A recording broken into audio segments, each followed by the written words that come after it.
this is Matt with Be Blitz Paranormal. Today we're going to be interviewing one of our new team members. His name is Jordan, and he's going to be talking a little bit about some of his childhood experiences and also some of his other experiences as he kind of got older. So Jordan, welcome, and go ahead and tell us about what happened to you when you were a kid. Well, howdy, thanks for having me first off. I'm Jordan. I've been having paranormal stuff happening for as long as I can remember. The earliest I can remember is when I was younger, Barney was a big thing. So I'd have these little Barney toys, and they would always turn on and off by themselves. And the biggest thing that we got was my dad would take the batteries out because they would annoy him.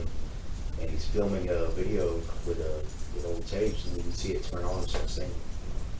So that was good. That was really the scary. first. Oh yeah. How old were you when this was happening? I want to say probably around 3. Ah. 3, and then I had this little chimpanzee thing that you bought from the Houston Zoo, and again it would turn on and off, and it would just start singing, and it would be opening its mouth and closing its eyes, and it was really freaky. That would be freaky. And we found it in our attic when we cleaned out a few years ago, and no batteries, but it would still turn on and blink Oh its my eyes. goodness. So are you still living in your childhood home? No, not at the moment. Okay. But whatever has been following me for my life still is, and it's followed me from my job to home life to even going to look at houses. It's followed me everywhere. Wow. So a little bit of background on Jordan. He does work in the prison system. He's a guard, and so he keeps us safe from criminals that have done bad things in the past. So anyways, what other experiences have you had? So the most recent one was last year. I work in aggravated pod in our facility, and at 11 o'clock each night they go to their bunks and go to sleep, and it's just like a big slumber party. Everyone's in the same room. Well, me and my worker were cleaning up the day room and cleaning after everybody, and I was sitting at my desk and I noticed there was someone in the shower. And I told him, I was like, do you see that guy in the shower? Like, yeah, what's he doing in there? It's kind of weird that, it's like 3 in the morning. Why is he just standing in the shower looking at us? So we both walk over and check all the showers. There's 3 next to each other, so we open all of them. There's no one there. And then the chills just went over all of me and my worker, and we're just standing there like dumbfounded. Yeah, that would be very scary. We didn't know what it was, but talking to other inmates then, we learned that they've also seen the same thing. And it was just freaky to experience that at my work. Yeah, I bet. And jails are some of the most haunted locations. Unfortunately, that negativity that got these people into the system follows them. I mean, they leave this residual energy or whatever in these jails. And if you've watched the show, you've seen a lot of people investigating jails. We've investigated jail. We just, a couple months ago, we investigated jail in San Jacinto, and that was a lot of fun. We had some crazy activity there. So, anyways, you've told me in the past that you've had other experiences in the jail as well. Yeah, it's weird to just walk through. I was talking to one of the people that worked up there, another officer, and he was stating that, when there's catwalks behind solitary, it's just stop plumbing and everything, and he and a lot of officers say they won't go back there. It is one of the scariest places, and it's you hear the stories, whatever, and one of our officers actually got scratched across his chest.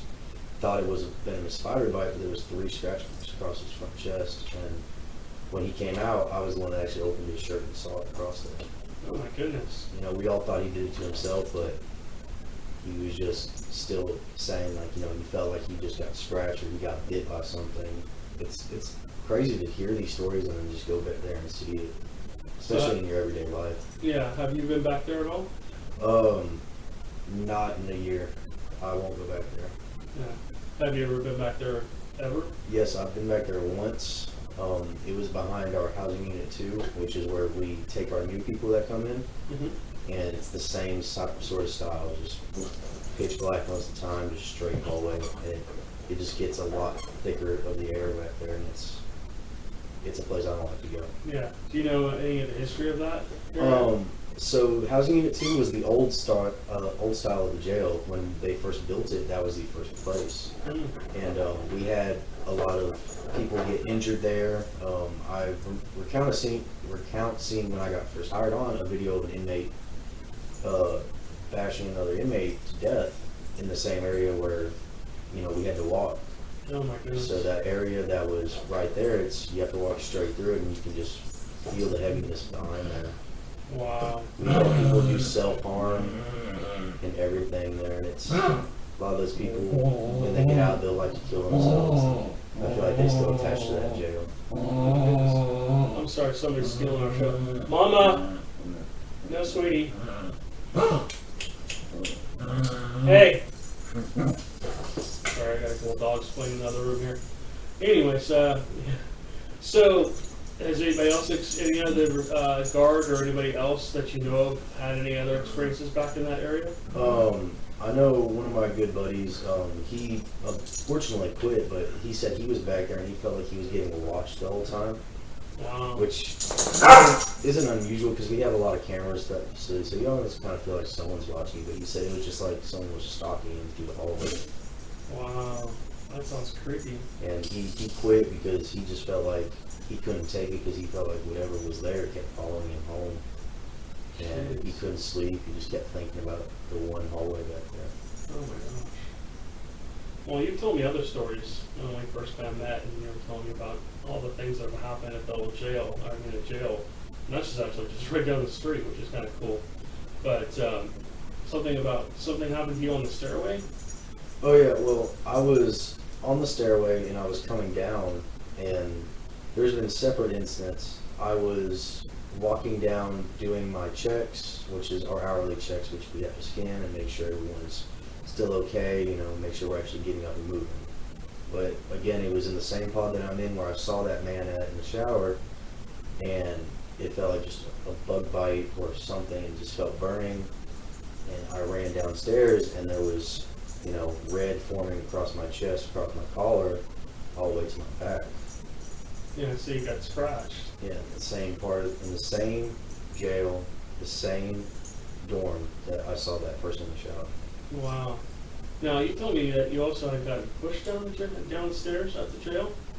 Yeah. Tell us about that. So, I got pushed down once, and it felt just like someone just was right behind me, just gave me a tap on the shoulder enough to make me stumble and fall down. But when there's no one there, you turn around and you instantly think, oh man, there's someone that just did that to me. Mm-hmm. So you start looking up who did it. And I even watched cameras back and saw no one pushed me, but I remember just that full force just came right behind my shoulder. Yeah. Well, I bet you when you're in the jail, I would be, on guard at all times. I'd be constantly alert and watching what's going on around me. Oh yeah. And as an officer of the law, you guys are trained to be very observant. So I would imagine if somebody was there, you would have probably known about it. Oh yeah. Anytime that they're up, especially because I work night shift, and they have their time up and then they go to sleep. So anytime there's someone up at night, I always make note of it and I always go talk to you. But there was no one up, and I was about halfway down the stairs, and that's when it pushed my shoulder to give me a nice little tumble down. Jeez. And were you injured when you fell? No, it was more of a shock than anything. I bet. It was more of like figuring out what happened. Yeah. Well, that'd be scary when something touches you that you don't, you can turn around, there's nobody there. Yeah. I don't personally like to be touched by anything. I always say, you can give me the chills or whatever, but I don't want to be touched. I mean, that's one of the rules of the paranormal is nothing that's allowed to touch you. Some people allow that, but I don't like that, especially in like a jail or something like that, where you have more of a, not a demonic type haunt, but more of maybe a negative type haunt. All the residual energy in that place. I mean, the energy must be amazing in that place. And do you do anything when you come home after work to get rid of that energy that's left on you from leaving there?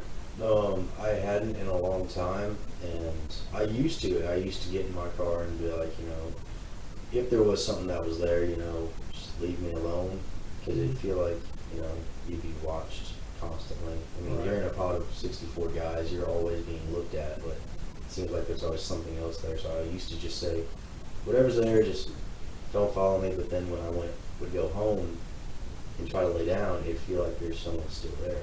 Right.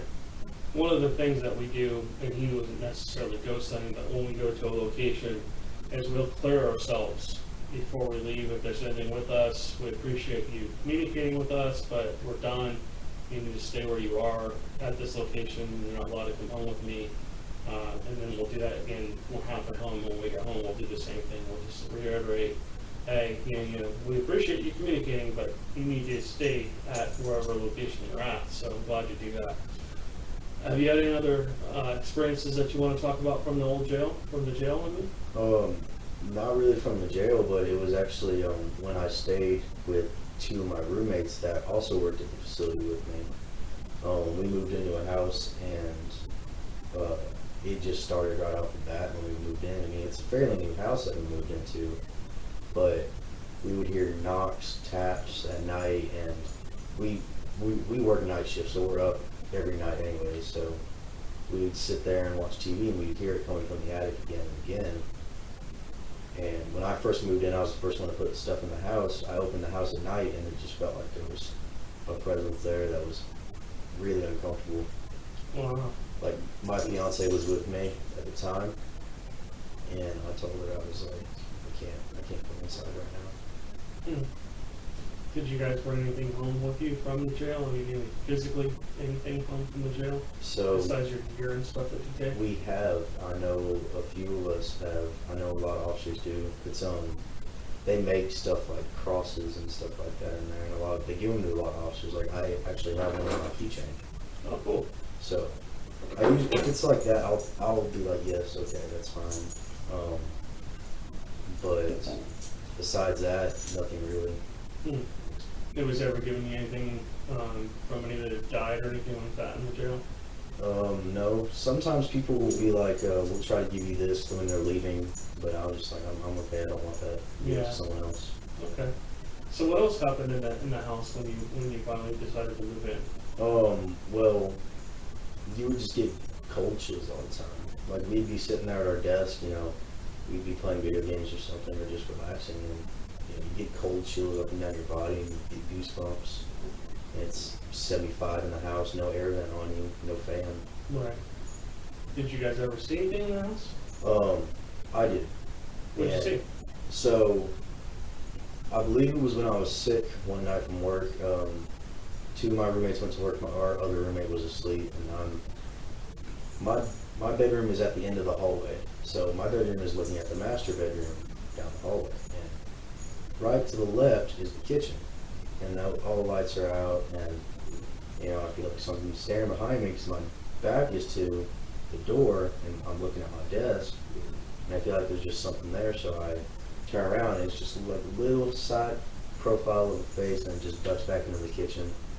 Wow. And speaking of the kitchen, two of my roommates were there when me and my other roommate were gone, and they had the light turn out in the kitchen, and they had a pan that was sitting on the counter fly off and just crash, and they thought someone had broken in.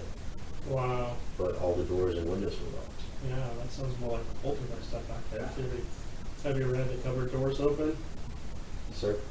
Have you ever had the cupboard doors, you walk by the kitchen and all the cupboard doors are closed? Oh no, nothing like that. It's more of a just, they heard it crash to the floor, and like stuff we put some places wouldn't be there when we get back. It would just be like a little bit off, a little bit too close to each other.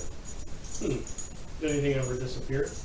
Not that I know of. I mean, they still are there. I don't know if they still have things going on there, but I know when I was there, it definitely happened. Wow. And they would even make jokes like, oh, whatever you had, you brought it with you. It's attached to your crap, not ours. Oh, yeah, that's what I think. Interesting. All right. Well, do you have any other stories you'd like to share with us? Not really. I mean, I'm just really interested in, like, the paranormal in general is a really great topic to divulge on, because people think that, death is so final, but really, your spirit and everything can stay. Right. And a lot of these places that, you see and like that we have been to, you can actually experience it. Yeah. And I think that that's just amazing, for someone to actually have an experience that's on the fence whether you believe or not, and then you go there and have it. You say without a doubt, it's what this is. Yeah. Well, Jordan just went with us to the Norman Inn. He went back with us on the Sunday. We had more activity during the day than we did the nighttime. And he had some personal experiences there too. Do you want to talk about some of your personal experiences up there? Oh yeah, it was like having these experiences is really freaky, especially when you live in a place and it happens. But going to a place and with an expectation of you not knowing what you're getting into, it was really great. When we were upstairs on the second level, I believe it was me and Alex. We're up there, and he came right behind me, and then went around to my left to go down the stairs as I'm filming. And I grabbed my elbow because it felt like something just grabbed me. And I turned around and I asked him, did you see any spider webs or anything just dangling? No. He said, I felt the same thing in the back room where something felt like it just touched my face. Yeah. And that was the first thing I experienced. Second was the seeing the little girl put her head around the corner, the shadow figure. Yeah. And that's very cool because I had been experiencing the same thing the night before. And there was two possible little girls in the house. And when we believe we caught, at the very end of the show, we caught two little bobbing heads that go by underneath the doorway after that one thing happened. And okay, so that's a little more validation. At least somebody else is seeing them, and I think Alex was also seeing them as well. But yeah, there was this little girl on the second floor. Supposedly, that's where the little girl supposedly died in the explosion, the gas furnace explosion. And Kitten and everybody that I talked to that actually had real knowledge of the house was talking about little kids playing in the house. I mean, that was one of her experiences when she first got there. She heard a little kid playing on the second floor, and she went up there, and there was nobody there. And so when I went in, and I completely forgot about the little kids, and so I'm sitting there and I'm going, okay, what the heck? I kept experiencing this little kid ducking her head out of the door, just like you had. So that was really cool. So did you have any other experiences up on the second level or third level?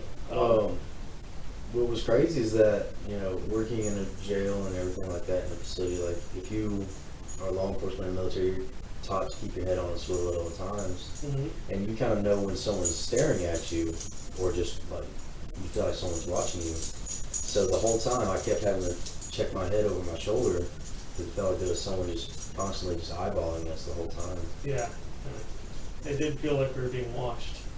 And then, especially on the second level too, because that's where we got the little girl, I believe, wanting to play with us, and then touching me and Alex, and then we got the spirit box voices telling us to get out.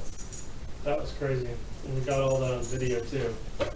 Sorry, Mama Dog is very loving. But she says, hello. And then she says, and then you hear Amanda respond, hello, we hear you. And then it says, get out. Yeah, that. And that was actually right after the two experiences that I had. So that was really cool.